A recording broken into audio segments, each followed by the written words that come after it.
随次跳舞，赤着脚太空漫步。我想问你还真酷，阳光晒过的路，正好是年轻的温度，温暖舒服，尝新了老去的树木，吸一口真阳就漂浮。蓝色背景下，我练习飞行的角度，保持我的态度，我的未来是由我做主，靠整天的雾晚刷整片荧幕，不断变的梦直线加速，奔跑在我画的地图。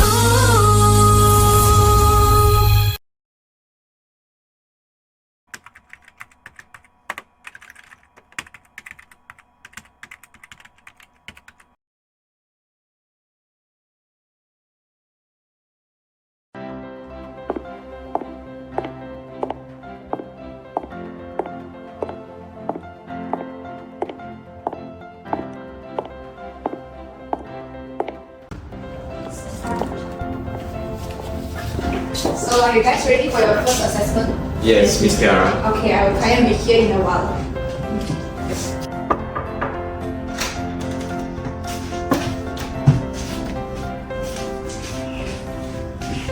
Hi Wendy, thank you for coming over here today. Hi Wendy, I'm Alex. Together with me is Alicia. We are the interns for LIA advocates and solicitors. We'll be assisting you throughout these consultations. Wendy, may I know how can we assist you? Hi, good everyone. I've been trying to explore more about easement. Can you help me understand it better? Certainly. Thank you for bringing this to our attention. An easement is a right granted to the registered proprietors of the dominant tenement to utilize the survey tenement despite not having such title over the land, as mentioned in the sections 282 subsection 1 of the National Land Code. That's a good start. Just to add on, dominant land is the one getting the benefit, while survey land is the one granting the benefit according to section 282 subsection 3. I see. It seems clear after listening to the explanation. Continuing from our discussion, the easement as defined by section 283 subsection 1 of the National Land Code gives rise to certain positive or negative rights. Can you please further explain on the difference between them? Of course, according to section 283 subsection 1 paragraph A, positive easement allows the dominant tenement's owner to do something on the surveying tenement. On the other hand, negative easement under section 283 subsection 1 paragraph B is when the surveying tenement's owner promises not to do something on their land for the benefit of the dominant tenement. Got it. So what about section 283 subsection 2 of the National Land Code? So section 283 subsection 2 actually specify that the owner of the dominant tenement is not allowed to possess anything on the survey tenement based solely on the easement. I appreciate the insight so far. Is there anything else important that I should know for the easement? Great questions. The case of Reed Edinburgh Park had laid out 4 essential requirements for establishing an easement. For easement, there must be a dominant and surveyed tenements, but they can be separated by intervening land. They must be close enough for the dominant's land to benefit from the rights granted by the surveyed parcel. This was also a principle stated in the case of Tortrick and Western National Omnibus. So now, Alicia, can you explain the second requirement? Sure. The second requirement is that the right granted must be able to benefit or accommodate the dominant tenement. It's not just about personal benefit, but how it serves the interests of the dominant land, as shown in the case of Hill and Tupper. So it's not just about what's convenient for the owner, but how it benefits the land itself. Exactly. Now the third requirement is that the owner of the dominance and survey tenements must be different persons of body. In Tan Kap Cheong and Stephen Yong Kong Sang, easement requirement wasn't met because despite having multiple stories, the property is considered a single unit under a single title, meaning the dominant and survey tenements belong to the same owner and thus there was no easement. That makes sense. So it's about ensuring there's a separation of ownership for it to be a valid easement. Yes, you got the gist. So, the next requirement is that the right claim must be capable of forming the subject matter of the grant, which means that it must be definite and must be expressed clearly in words as outlined in section 283 of the National Land Code. In the case of Tan Kap Cheong and Stephen Leong Kong San, Salih Abbas Federal Court judge reaffirmed that the 4 characteristics must be fulfilled before they can determine the existence of easement. Yeah. So understanding these 4 characteristics is very important for ensuring the legal validity of the easement. So I see. But I'm curious, how do you actually go about creating the easement? Great question. To create an easement, first there must be an express grant in which parties involved need to explicitly agree on the terms of the easement. Express grant, is it? So can I expect more on that? Okay, Section 284, subsection 1 of National Land Code clarifies that a right cannot be acquired through long and continuous use, mere knowledge, or acquiescence alone.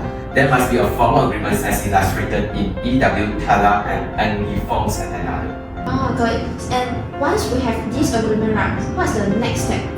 So the next step will be registration, and Section 286 subsection 1 of the National Land Code actually already make it clear that an easement is a registrable interest and can be registered by using Form 17A or Form 17B. Right, and there's a case Tan Chuns and Ong Pak San, where the court ruled there is no right of way accessors as there was no registration in accordance with the National Land Code. Oh, so just to sum it up, for it to be legally binding, an easement not only needs an agreement fulfilling the 4 characteristics, but also a proper registration. Yes, you are correct. If you have any more questions for further clarification, feel free to ask. Okay, thank you so much for the informative and comprehensive sharing today. It's really beneficial and gets a lot. Thank you. Thank you. Thank you.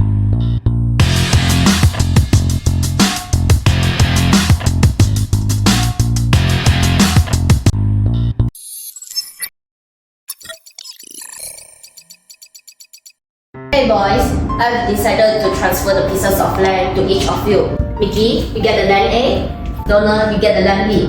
Thank you, Mom. We'll definitely take good care of the land. Hey bro, I was thinking to save time and fuel, could I get a right of way through your land? I was thinking of accessing your land to the path which is connected to my land, and I will pay you 200 ringgit per month as a consideration for this easement. Sure, no problem. Let's wait officially. We'll submit the Form 17A as per the National Land Code. 6 months later.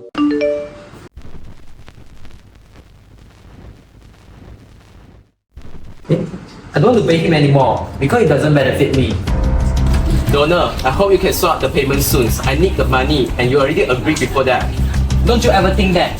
There is no easement granted at the first place. What do you mean that? Aren't we already registered the easement through the Form 17A? No, I've done the land search and I found that the land transferred by mom were never registered. Huh? The central concern in this scenario is Mickey's establishment of easements in favor of Donald. Donald, who is seeking to utilize the footpath over Mickey's land, is the dominant owner.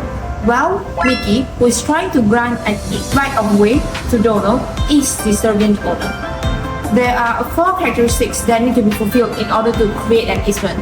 First of all, there must be a dominant tenement and a servient tenement. Secondly, the easement granted must be in accommodation to the benefit of the dominant tenement. In this scenario, since the state authority has built a building on the state land, blocking Donald to get to his land through Mickey's land, and the easement is not conferring any benefit accommodating to the dominant tenement, which is Donald's land. Moreover, the other characteristic of an easement is that both the landowners of the dominant land and the servient land must not be the same person. In the above scenario, there is a mistaken belief held by both sons and the subsequent realization that Beauty's transfer of land would never been registered and the title will never transferred. To conclude, the landowner still remains Beauty and never ever be Mickey and Donald for each land.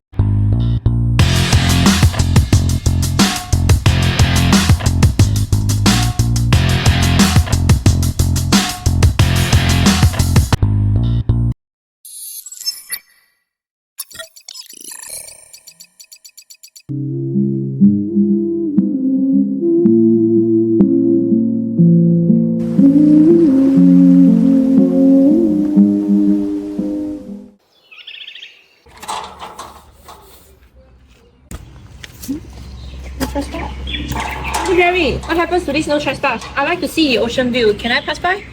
From today onwards, I will not open up the access for you guys to enter my land to see the view. Why? Aren't you agreed this with my mom? You granted her the easement. No, this is a deal I made with your mom and she already passed away.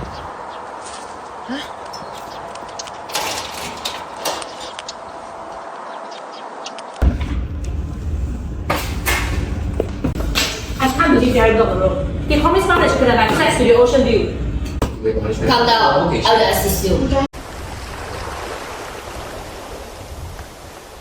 My land will be used for my Airbnb business. I'm sure that my customer will be attracted by this amazing ocean view. So, could I get the right of way through your land to here? Of course, by submitting the Form 17A, you will be granted the right of way.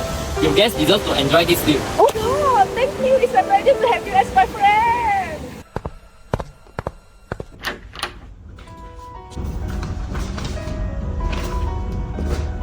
Thanks, Jerry. Thank you for granting easement to my land so my customer can enjoy a fabulous ocean view. No problem, it's my pleasure to help you. Thank you.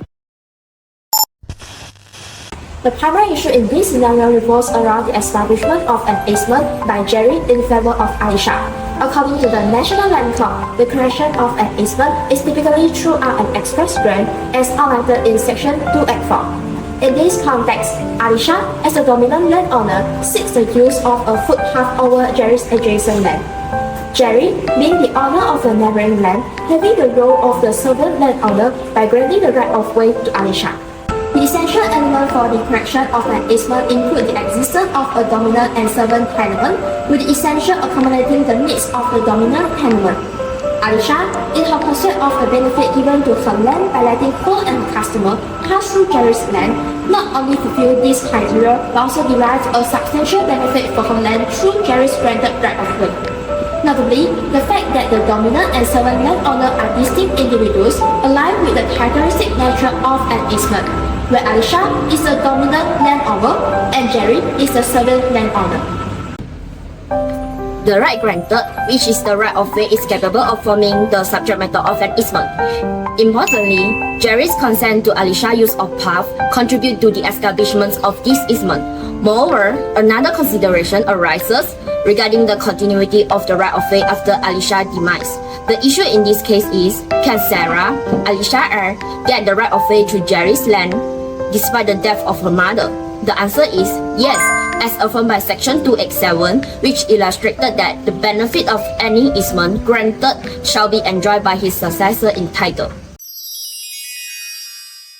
Hey, you be popping pills all day. Bet you daddy, Lisa, what you thinking? I'll be dying for the industry.